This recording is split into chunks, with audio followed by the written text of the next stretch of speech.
We are following breaking news at this hour. The U.S. State Department urging American citizens to not travel to Iraq due to terrorism, kidnapping, and armed conflict. Officials also ordering non-emergency U.S. government employees to leave the region. This, of course, comes amid mounting tensions with Iran.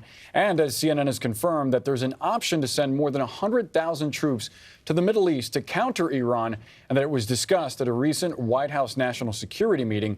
Here's what President Trump had to say about it on Tuesday. Would I do that? Absolutely. But we have not planned for that. Hopefully, we're not going to have to plan for that. And if we did that, we'd send a hell of a lot more troops than that.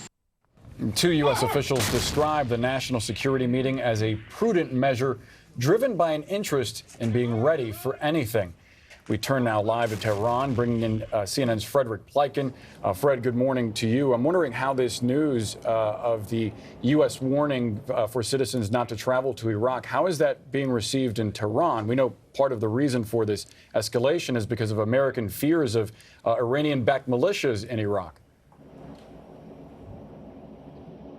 Well, it's quite interesting, Boris, because just last night I actually spoke to a senior former commander of Iran's Revolutionary Guard Corps. And one of the things that he said, look, right now Iran does not want an escalation here in this region, something, of course, American officials have been saying as well. But he also said, look, one of the things that the Americans need to understand is that the Iranians, if there is an escalation, they say that they would be ready. They say on the one hand, they have their ballistic missile program, which they say they can obviously hit American bases. And then the next thing that he said, which is key, is he said that also in a lot of the countries around Iran, of course, including Iraq as well, Iran controls militias that could also be very dangerous to U.S. interests in the entire greater Middle Eastern region. Whether or not this move by the State Department has anything to do with that is unclear, but it certainly is a threat that the Iranians have had out there for quite a significant period of time. At the same time, you have Iran's leader, supreme leader, kind of trying to put the brakes on things a little bit. He came out late last night and said that there would be categorically no war with the United States. However, he also said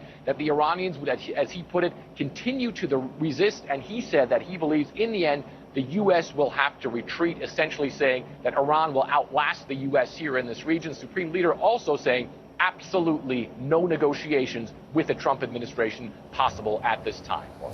Yeah, very interesting considering that it appears that President Trump wants to have Rouhani at the negotiating table and to talk to the Iranians one-on-one. Frederick Pleiken reporting from Tehran. Thank you. All right,